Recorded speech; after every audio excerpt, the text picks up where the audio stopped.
Hi, hello everyone. Today me and my friend will be explaining about the psychology of teaching and learning. So I'll be start the introduction. So first of all, what are the learning differences and disability? Learning differences is the nature variation in how students understand and progress the information, while learning disability is a neurological difficulties that affect specific skill like reading and writing. And why this matter in teaching and learning? So this conditional directly affect how students learn, behave and engage in class. And understand them help teacher to create inclusive supportive learning environment. So how common they are? So in global, there is 5 to 50% of students are affected. But in Malaysia, about 10% shows the sign of learning difficulties, but many of them not treated early. So as example like ADHD, autism and many more. So like here I will explaining about the real class room snapshot. So a year for student struggled to read and was often called slow after screening, and he was found to have undiagnosed dyslexia with simple changes like multi-sensor reading, extra time and positive support is confident and perform improved. So this show how psychology and early understanding can transform a child's to learning experience. That's all from me. Cognitive perspective Vygotsky. This perspective explains how students process information differently. Piaget says students learn based on their stage of cognitive development. Vygotsky highlights the importance of social interaction and scaffolding. For the example, a teacher uses visual aids and step-by-step guidance to help a student understand difficult math topic. Behavior perspective, Skinner-Pavlov. This perspective focuses on reinforcement to shape behavior. Reward or consequences help improve attention and engagement. For the example, using praise or token reward can improve focus in ADHD student. Humoristic perspective, Maslow, Roger. This perspective highlights emotional support, empathy, and belonging in learning. Students learn best when they feel safe, accept, and value. For example, a humoristic classroom promotes acceptance and builds self-esteem in struggling learners. Hello, I'm Ashwina and I will explain about the psychology analysis. So here I will explain how cognitive theory helps teachers in the classroom. So cognitive theory shows that how every student process the information differently. So this helps teachers understand why some students have dyslexia, dyscalculia and slower processing. So as stated here, classroom application, we use scaffolding or step-by-step guidance or visual aids or small manageable tasks. Teachers also use like hands-on activities or multi-sensory tasks, especially for the student with dyslexia, and allow more time for students who need it. This helps learning become more clearer and less stressful. Okay, the second one is behaviors theory, as it focuses on reinforcement, meaning students learn better when their positive behavior is rewarded. So usually this is useful for students who face attention challenges like ADHD. So in class, teachers can use praise, reward charts, tokens or points to improve the focus. They also give like quick feedback to keep the student engaged. Routine and classroom rules are very important. Teachers also break tasks into shorter activities and reinforcement calm on task behavior instead of punishing mistakes. So they focus on the calm situation, they don't like easily blame.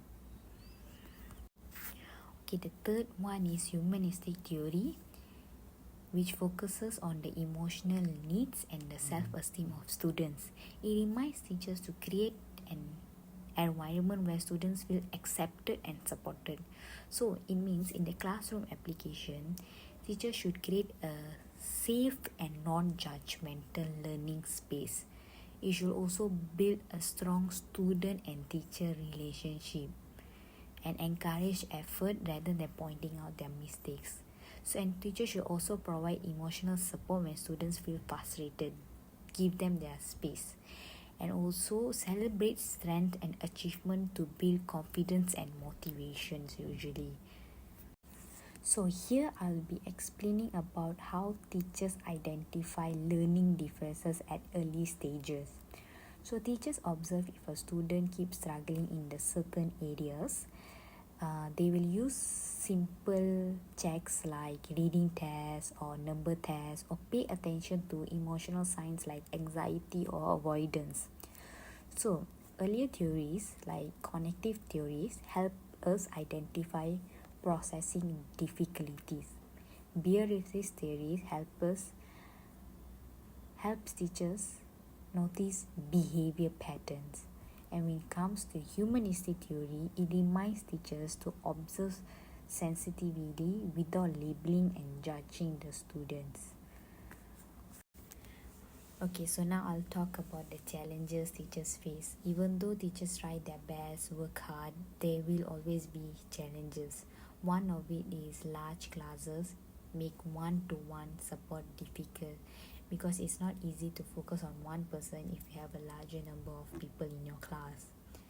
And also many teachers have limited training in learning differences. Their focus and their department was different, so they don't have much knowledge on it.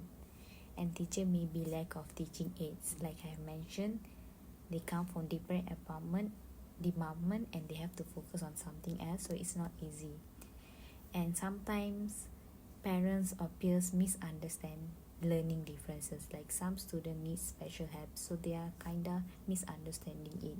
And lastly, teachers also have limited time to prepare personalized lesson because of the time management.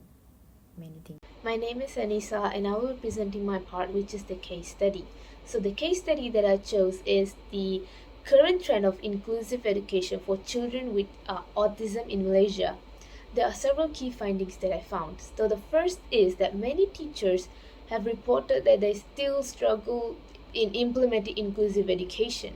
So the challenges such as the lack of material, teachers not getting enough the proper training, and even lack of support within the school itself. These issues make it harder for students with autism and disabilities to receive the help they need and deserve.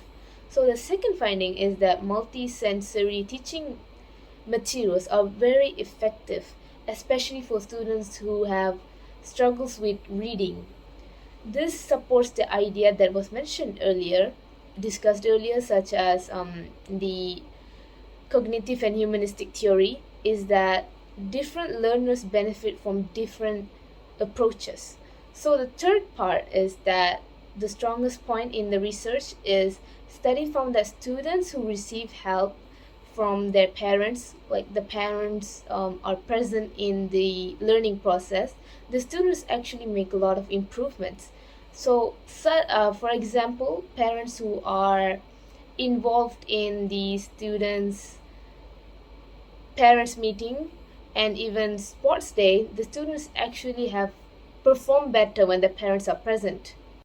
In this section, I will present the practical recommendations and the results related to supporting students with learning differences and disabilities. First, let us look at the practical recommendations. First, strengthen teachers' training.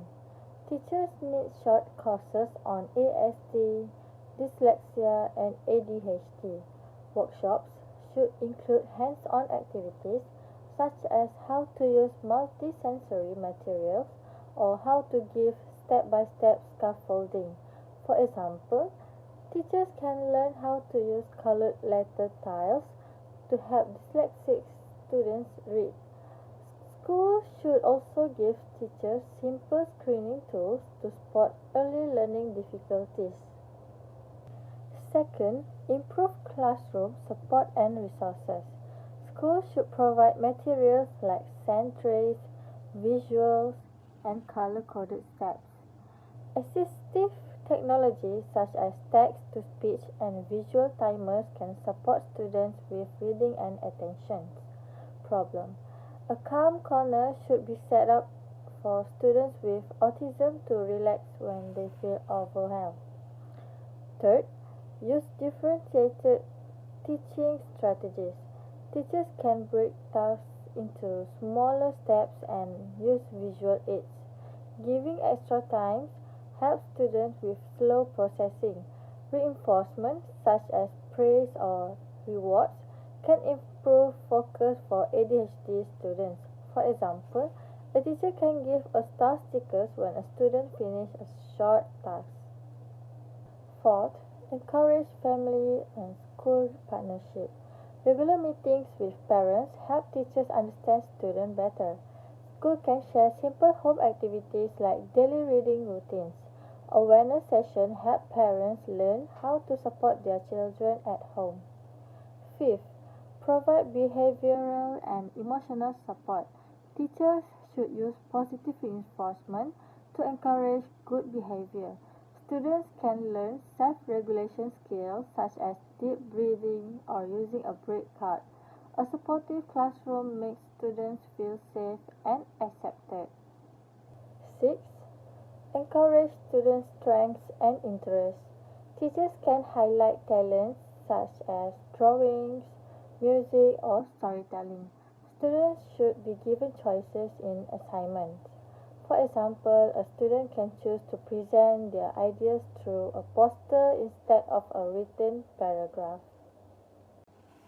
Now I will explain the results observed from these practices. First, better learning outcomes were achieved. Students showed improvements in reading, attention, and communication when teachers used multisensory and scaffolded teaching methods. Second, students demonstrated higher confidence. With early identification and supportive teaching, students became more motivated and showed stronger self-esteem. Third, there was improved family-school collaboration. When parents were actively involved, students progressed faster in communication and academic skills. Lastly, inclusion in classroom increased. More students with autism and other learning difficulties were able to participate in mainstream lessons, showing that supportive practices create a more inclusive learning environment. So, last but not least, in conclusion, when teachers truly understand the learning differences, they are able to connect with their students easily. When teachers use psychological methods such as cognition, behavior, and even emotion, they are able to get an insight how their students learns and struggles. With that, they can create a lesson plan where they can genuinely help the students with what they are struggling with. When struggles are identified, the teachers can now approach with empathy, so the students don't just make progress with their schoolwork but are able to feel understood and even valued. But of course, teachers are gonna face the challenges such as the lack of resources, not receiving proper training. But these issues, they can feel less overwhelming if parents and the school just come together and work together by sharing the responsibility. At the end of the day, when a teacher truly learns how their students struggle, the students learns, behaves, and thinks, they can create a classroom where every child can feel seen and they're able to grow. And that's all